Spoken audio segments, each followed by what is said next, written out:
عید الاضحیٰ کی نماز پورے دیش اور شہر میں شانتی ویوستھا بنائے رکھنے کی دشا میں ایک کامیاب قدم ہر سال ثابت کرتے ہوئے مسلم پرشاسن کی گائیڈ لائن پر کڑی سرکشا ویوستھا کے بیچ شانتی پور طریقے سے عید الاضحیٰ کی نماز الکبیر لان میں 6:30 بجے ادا کرائی۔ آپ کو بتا دیں راجدھانی لکھنؤ تھانہ دوبگہ اندھے کی چوکی انترگت الکبیر لان میں عید الاضحیٰ کی نماز ضلعی جمعیت اہل حدیث لکھنؤ ٹیم کی جانب شیخ حضرت مولانا اکرام الدین کی امامت میں صبح 6:30 بجے سنت کے مطابق بھاری تعداد میں مرد اور عورتوں کے ساتھ ادا کرائی گئی۔ نماز کے بعد ضلعی جمعیت اہل حدیث لکھنؤ کے امیر شیخ حضرت مولانا ڈاکٹر شاہد مبین ندوی حفیظ اللہ نے خطبہ دیا۔ خطبہ سننے کے بعد سبھی لوگوں نے ایک دوسرے سے مصافحہ کر مبارکباد پیش کی۔ عید الاضحیٰ کے موقع پر ضلعی جمعیت اہل حدیث لکھنؤ کے امیر شیخ حضرت مولانا ڈاکٹر شاہد مبین ندوی حفیظ اللہ نے سبھی اہل وطن سے اپیل کرتے ہوئے کہا سبھی لوگ پرشاسن کی گائیڈ لائن پر عمل کریں اور قربانی کے گوشت کو سوشل میڈیا پر نہیں ڈالیں، کسی کو تکلیف نہ دیں جس سے آپ سبھی کو کوئی قانونی دقت نہ ہو۔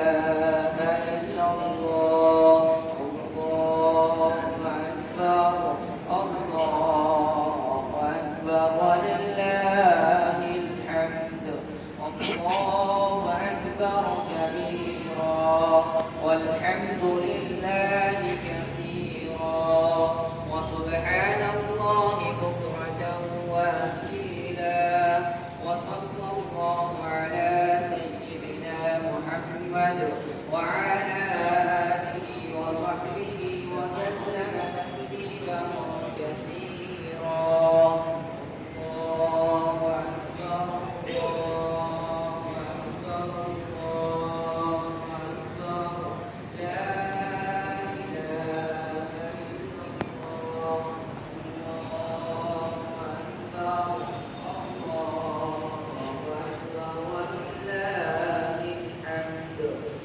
العليم من الشيطان الرجيم بسم الله الرحمن الرحيم إنا أعطيناك الكوثر فصل لربك وانحر إن شانئك هو الأبتر۔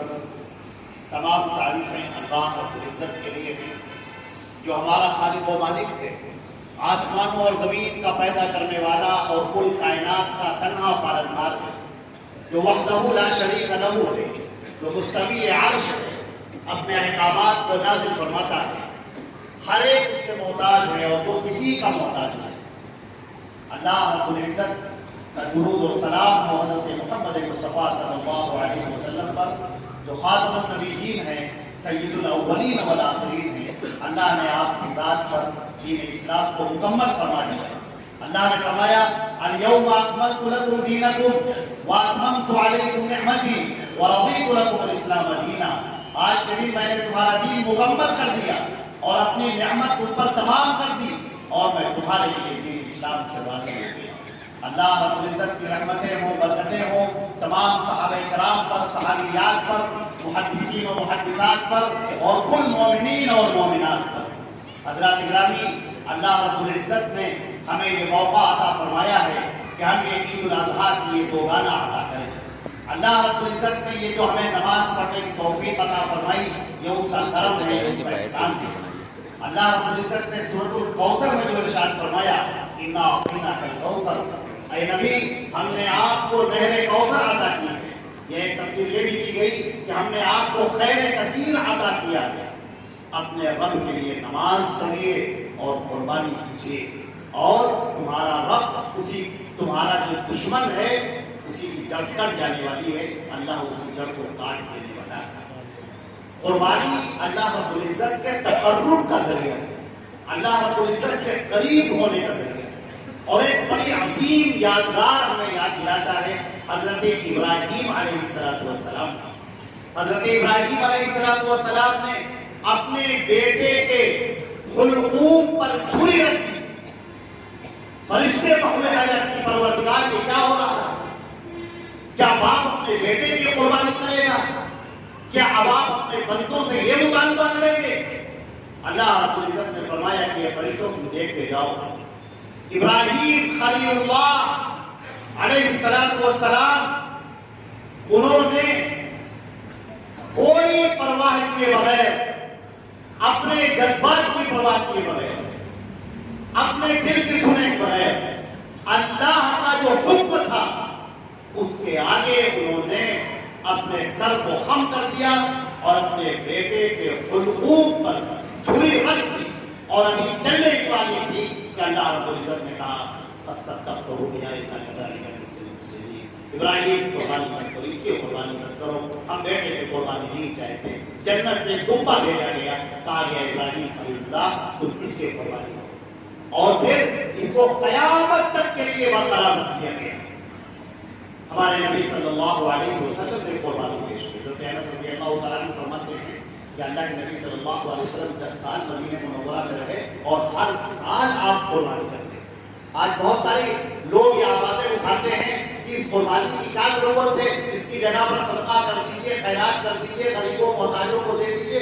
یہ یاد رکھیے یہ شیطان کا وسوسہ ہے، فریب ہے، دھوکہ ہے۔ اللہ رب العزت سے قربانی اللہ کے تقرب کا ذریعہ ہے، ہمارے نبی کی سنت ہے۔ اللہ کے نبی صلی اللہ علیہ وسلم نے اس میں کوئی دریغ نہ کیا، ہر سال قربانی پیش کی اور صحابہ کرام بھی اسی طرح قربانی پیش کرتے رہے۔ لیکن آپ یاد رکھیں کہ یہ جو قربانی ہم کرتے ہیں اس کا مقصد کیا ہے؟ اسلام کے اندر اللہ رب العزت نے ہمیں 2 تہوار عطا فرمائے ہیں، عید الفطر بھی اور عید الاضحیٰ، یہ 2 اسلامی تہوار ہیں، اور دونوں کے بارے میں اللہ رب العزت نے ارشاد فرمایا۔ پہلے عید الفطر کے بارے میں لَعَلَّكُمْ تَتَّقُونَ، اے ایمان والو یا ایھا الذین آمنوا کتب علیکم الصیام کما کتب علی الذین من قبلکم لعلکم تتقون، اے ایمان والو ہم نے تم پر روزے فرض کیے ہیں اور اس لیے فرض کیے ہیں جیسے کہ پہلے امتوں پر فرض کیے تھے، اس لیے فرض کیے تاکہ تم تقوی والے بنو۔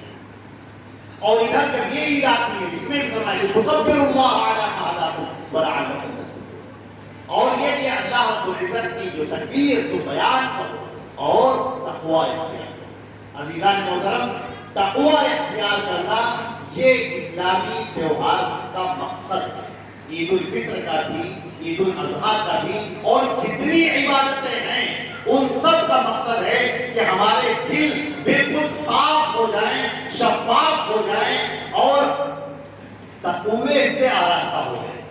تقوی کیا ہے؟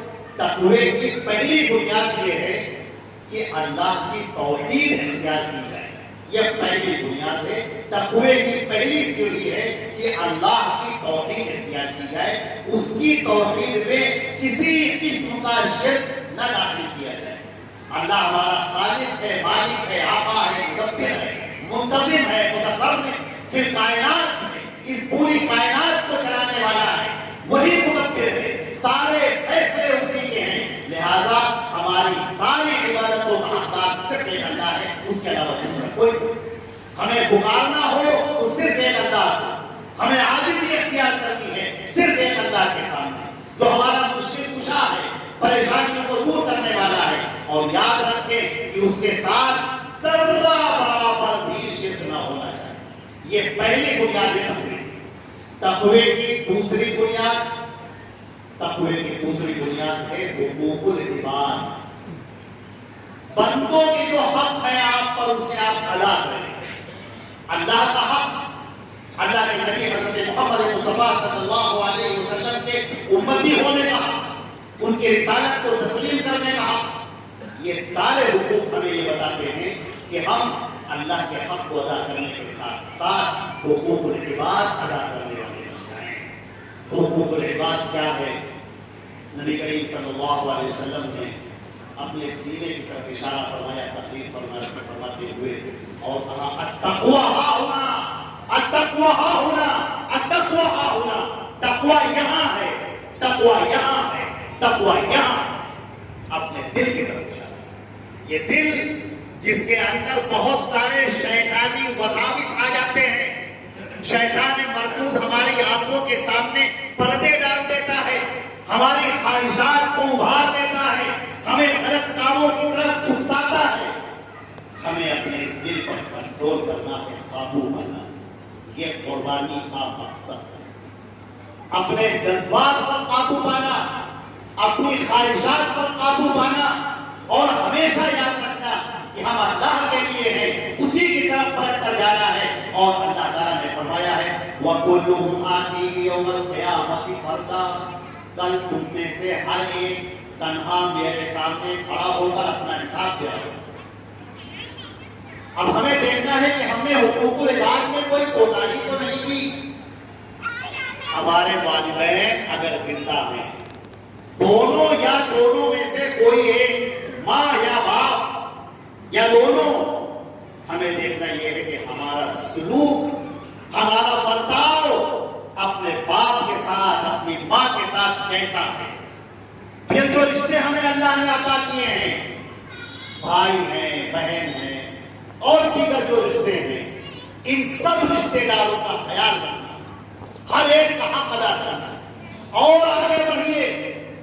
اللہ کے پیارے نبی صلی اللہ علیہ وسلم فرماتے ہیں ما زال جبریل یوصینی، جبریل مجھے اپنے پڑوسی کے بارے میں وصیت کرتے رہے یہاں تک کہ مجھے لگنے لگا کہ میری وراثت میں پڑوسی کو حقدار تو نہیں بنا دیں گے. اس قدر حق ہے. آپ دیکھیں تقویٰ حقوق العباد بھی ادا کرنے کا نام ہے، حقوق اللہ کے ساتھ. ہمیں دیکھنا ہے اپنے ہماری خواتین، اللہ نے جن میں سے کسی کو ساس بنایا ہے، کسی کو بہو بنایا ہے، کسی کو نند بنایا ہے، ان کا حق ادا کرنا ہے. کہیں ایسا نہ ہو کہ جو ساس ہے وہ ہر کام میں نقص نکالتی رہے، یہ کام صحیح نہیں، یہ کام صحیح نہیں، یہ کام صحیح نہیں، اور کہیں بہو اپنے ساس کی عزت کرنا بھول جائے، ان کا حق ادا کرنا بھول جائے. کہیں ایسا نہ ہو کہ گھر میں جو نندیں موجود ہیں، شوہر کی جو بہنیں موجود ہیں، یا جن کی شادی ہو چکی ہے، ان کا حق فراموش کر دے. ایک عورت کی بہت بڑی ذمہ داری ہے. جیسے مرد کی ذمہ داری ہے کہ ان کی بہنوں کا خیال رکھے، ویسے عورتوں کی بھی ذمہ داری ہے کہ شوہر کی بہنوں کا بھی خیال رکھے، شوہر کی ماں کا خیال رکھے، ان کے باپ کا خیال رکھے، ان کے بھائی کا خیال رکھے. یہ رشتے داریاں ایک دوسرے سے پیوست ہوتی ہیں. ہمارے نبی صلی اللہ علیہ وسلم کی ایک حدیث سن لیجئے اور یاد کر لیجئے اور ہمیشہ یاد رکھیے. اللہ کے نبی صلی اللہ علیہ وسلم فرماتے ہیں تم میں سے جو یہ چاہتا ہو کہ اس کی عمر میں برکت دی جائے اور اس کے مال میں وسعت دی جائے، اسے چاہیے کہ اپنے رشتے داروں کا خیال رکھے. آج ذرا سی بات پر رشتے داریاں ٹوٹ جاتی ہیں. ایک ذرا سی بات پر برسوں کی یارانے گئے، ذرا سی بات پر ہمارا انا، ہمارا تکبر، ہمارے اندر کا غرور، وہ شیطان مردود ابھار کر ہمارے سامنے لے آتا ہے.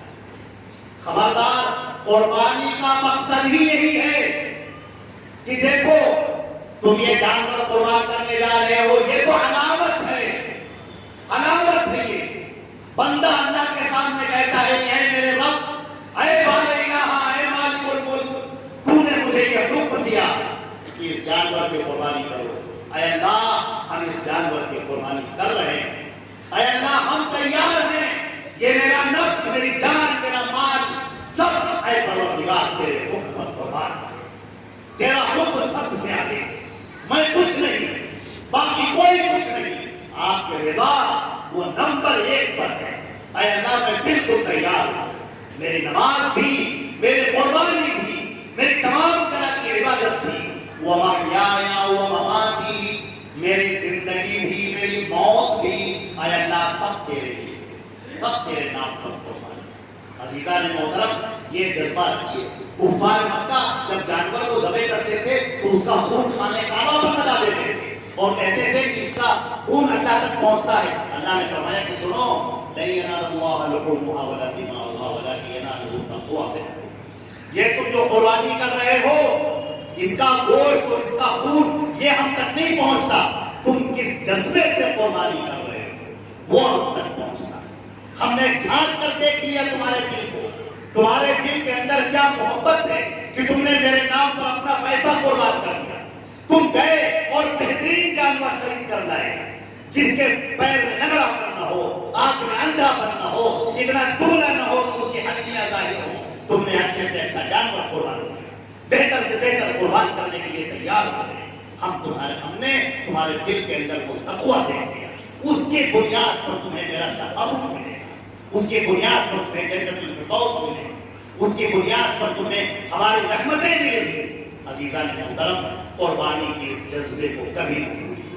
اللہ کے حق کو ادا کرنا، اس کے نبی کے حق کو ادا کرنا، اور حقوق العباد جو بندوں کے درمیان ہیں ان سارے حقوق کو ادا کرنا، یہ ہماری ذمہ داری ہے. ایک بات عرض کرنا چاہتا ہوں، ہم اور آپ سب ایسے ہیں جیسے امتحان ہال میں بیٹھے ہوئے بچے ہوتے ہیں، اسٹوڈنٹ ہوتے ہیں. 3 گھنٹے کا یا 2.5 گھنٹے کا 2 گھنٹے کا وقت ملتا ہے اور اپنی کاپی پر نوٹ بک پر وہ لکھتے ہیں.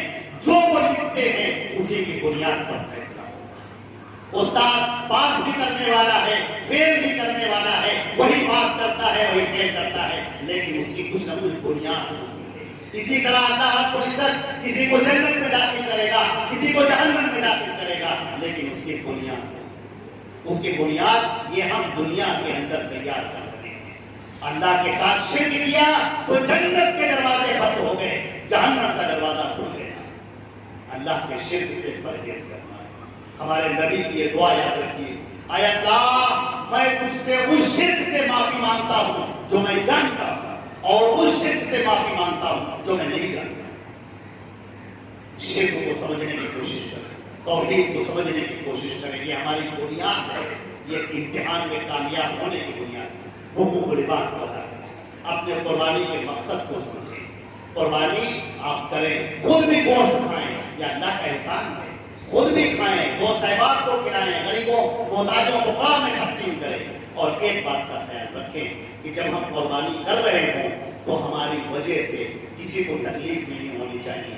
اس کی جو غلاظتیں ہیں، جو آلائشیں ہیں، قربانی کا جو سامان ہے، اس کی کھال یا اس کا اندر کا نکلی ہوئی چیزیں وہ ہم باہر نہ پھینکیں، سڑکوں پہ نہ پھینکیں، ادھر ادھر نہ ڈالیں جس کی وجہ سے بدبو پھیل رہی ہو اور ماحول خراب ہو رہا ہو، گندگی ظاہر ہو رہی ہو. طہارت اور پاکیزگی یہ تو ہمارا آدھا ایمان خراب کیا گیا ہے، یہ تو ہمارے ایمان کی بنیاد ہے. ارے ہم تو نماز بھی پڑھنے آتے ہیں تو پہلے وضو کر کے آتے ہیں، پاک و صاف ہو کر آتے ہیں. تو پاکیزگی یہ تو ہمارا آدھا ایمان ہے، یہ تو ہمارا ایمانی تقاضا ہے. لہذا قربانی کر کے وہ آلائشیں ادھر ادھر مت ڈالیں، اچھے طریقے سے قربانی کریں اور جو بھی گائیڈ لائن ہے اس کی پابندی کریں. اللہ رب العزت ہم کو اور آپ کو عمل کرنے کی توفیق عطا فرما. اے اللہ تو اپنے فضل و کرم سے ہم سب کے قربانیوں کو قبول فرما. اے اللہ جو لوگ قربانی نہیں کر سکے ہیں، اے اللہ ان کے جذبے ہیں، اے اللہ تو بہت دینے والا ہے. اے اللہ ان کے جذبوں پر عطا فرما دے، اے اللہ ان کی نیتوں پر عطا فرما دے. اے اللہ اس امت کے ساتھ بھلائی فرما دے. اے اللہ رحمتیں نازل فرما دے. اے اللہ پوری دنیا کے اندر جہاں جہاں پر بھی اے اللہ اہل اسلام ہیں، اے اللہ ان پر اپنی رحمتیں نازل فرما. خصوصی طور پر اور عمومی طور پر اے اللہ اپنی رحمتیں ہر ایک پر نازل فرما. اے اللہ اس دنیا کے ہر باشندے پر، ہر شہری پر، ہر شخص پر اے اللہ اپنی رحمتیں نازل فرما دے. اے اللہ ہمارے اس ملک کو ترقی عطا فرما دے، امن و امان عطا فرما دے، بلندیاں اور عزتیں عطا فرما دے. اے اللہ یہاں پر سکون اور اطمینان اور خوشحالی عطا فرما دے. اے اللہ ہماری عبادتوں کو قبول فرما. اے اللہ ہم میں سے جو پریشان حال ہیں ان کی پریشانی کو دور فرما دے. اے اللہ ہماری جو بچیاں بے نکاحی بیٹھی ہیں، اے اللہ غیب سے ان کے لیے بہترین جوڑے عطا فرما دے. اے اللہ جن کی شادیاں ہو چکی ہیں، اے اللہ ان کی زندگی خوشحال بنا دے، انہیں اولاد سے نواز دے. اے اللہ جو مقدمات میں گرفتار ہیں، اے اللہ ان کو مقدمات سے خلاصی عطا فرما دے. اے اللہ جو بیمار ہیں، جو آزار ہیں، پریشانیوں میں گرفتار ہیں، اے اللہ ان کی پریشانی کو دور فرما دے. اے اللہ اپنے فضل و کرم سے ہم سب کے عمروں میں صحت کے ساتھ برکت عطا فرما. جب تک ہم زندہ رہیں، اسلام پر زندہ رہیں، اور جب ہماری موت آئے اے اللہ ایمان پر موت آئے، توحید پر موت آئے، اے اللہ ہمیں اس کی توفیق عطا فرما. اقول قولی ھذا والسلام علیکم ورحمۃ اللہ وبرکاتہ.